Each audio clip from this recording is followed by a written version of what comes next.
Halo adik-adik, apa kabar? Selamat hari Minggu semuanya. Sudah siap dengerin firman Tuhan belum? Hari ini Lo Seruli bakalan cerita untuk kalian semua. Ada yang tahu suara apa itu? Suara apa ya itu? Benar, suara hujan. Itu suara hujan. Biasanya kalau hujan, cuacanya jadi lebih dingin ya adik-adik. Terus kita nggak bisa main-main keluar juga. Tapi adik-adik tahu setelah hujan itu reda, bakalan muncul sesuatu yang indah.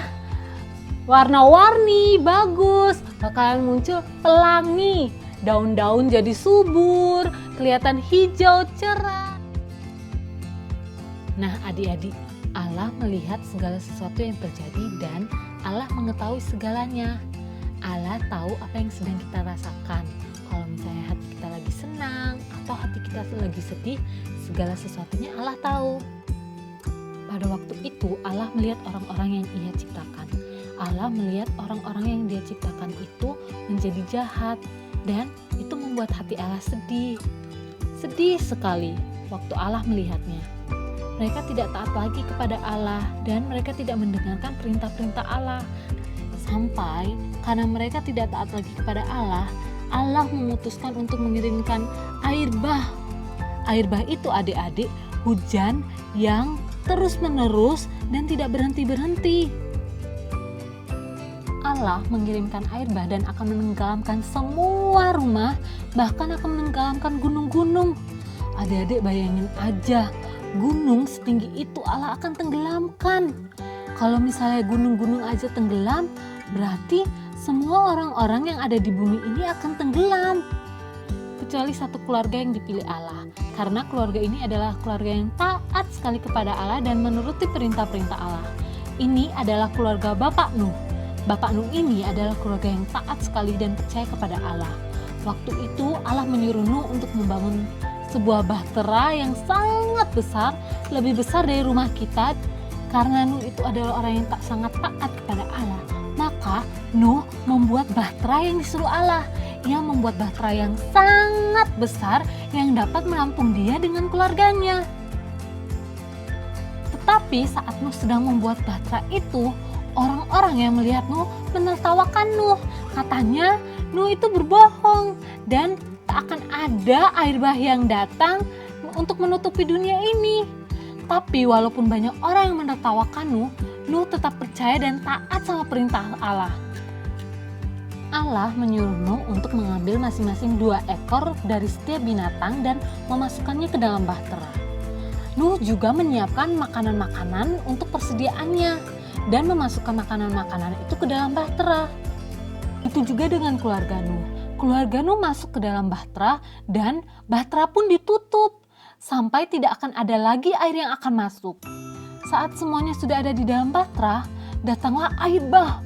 Hujan terus-menerus datang, terus-menerus, lebat sekali, dan keluarga Nuh aman di dalam bahtera. Keluarga Nuh tetap aman di dalam bahtera karena mereka taat kepada Allah.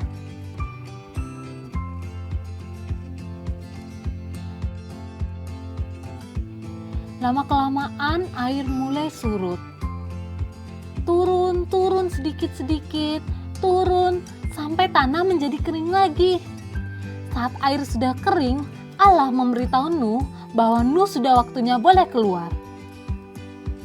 Keluarga Nuh sangat bahagia dan mereka keluar dari bahtera dan melihat tempat tinggal mereka yang baru. Allah menyuruh mereka untuk memenuhi bumi. Nuh sangat bersyukur karena Allah menyelamatkan dia dan keluarganya. Nuh memberikan persembahan kepada Allah untuk menunjukkan bahwa Nuh mengasihi Allah. Allah suka dengan persembahan yang Nuh berikan. Allah janji sama Nuh dan keluarganya kalau Allah tidak akan memenuhi bumi lagi dengan air. Tidak akan ada lagi air bah. Janji Allah itu ditandai dengan pelangi. Siapa di sini yang pernah lihat pelangi? Indah bukan? Itu janji Allah kepada Nuh bahwa Allah akan memelihara bumi ini dan Allah tidak akan menenggelamkan bumi ini lagi. Allah mengasihi Nuh dan Nuh juga mengasihi Allah. sama seperti Allah mengasihimu, Allah juga mengasihi kita semua. God's story, Noah. So part of God's story is about Noah, and it begins like this. First, let's start at the beginning. God created the world to be the most perfect home, with mountains as playgrounds and oceans as swimming pools. Then God made people to be like Him and to live in it. And He wanted us to play with animals and explore jungles and be close to Him forever. It was perfect. But instead, people ran away from God. They hurt each other. They ruined the perfect home God had built for them. The Bible says this made God really, really sad. So sad, in fact, that God decided to wash away all the evil and meanness and cruelty in the world by sending a huge flood to destroy everything, to get rid of all the wrong things and the people who kept doing them. But there was one guy who followed God. That's right, Noah. God had a special rescue plan for Noah. He told Noah to build a big boat called an ark to stay in during the flood. It had to be big enough for Noah's wife and kids and at least 2 of every kind of animal on earth. So, pretty big. And Noah had to build it in the middle of dry land, which means his neighbors probably thought he was crazy, or at least a little weird. Kids, sometimes following God looks a little weird. We're okay with that. Anyway, looking weird didn't stop Noah. He knew he needed to be rescued. So he finished the ark and waited for God to bring the animals. And God brought them all right. Just imagine what those neighbors thought when they saw an entire zoo strolling through their yards. When Noah's family and all the animals were inside, God shut the door. Then, the Bible says God opened the bottom of the ocean and the windows of the sky. We don't know what that means exactly, but we do know it was tons of water. It rained like this for 40 days and 40 nights. And the rain wasn't the worst of it. Once the water stopped, it didn't go away. Noah and his family sat cooped up, floating in the ark for over a year, just waiting. And waiting and waiting. Did we mention they waited? Well, when the tops of the mountains finally started to show, Noah sent out a dove to see if there was dry land.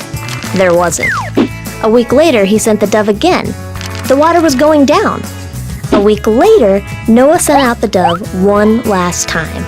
It didn't come back, which meant it had found a home. Noah and his family could leave the ark.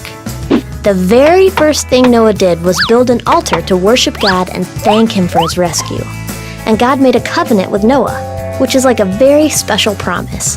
God promised never to destroy the earth with a flood, even though He knew humans would keep right on doing wrong things that made Him sad. God put a rainbow in the sky to remind Noah that he would definitely keep this promise. And just like God rescued Noah, He would one day send His own perfect Son, Jesus, to earth.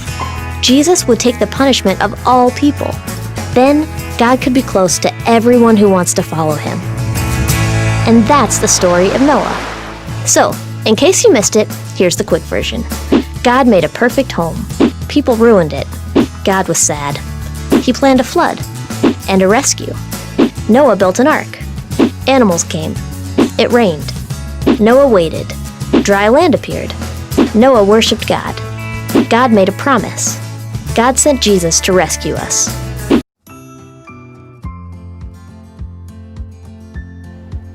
Nah, pelangi itu janji Allah kepada Nuh kalau misalnya Allah itu nggak akan menghukum bumi lagi. Bumi nggak akan ditenggalamin lagi sama air. Nah adik-adik, sama seperti Allah mengasihi Nuh, Allah juga mengasihi kita.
Adik-adik, yuk kita berdoa yuk.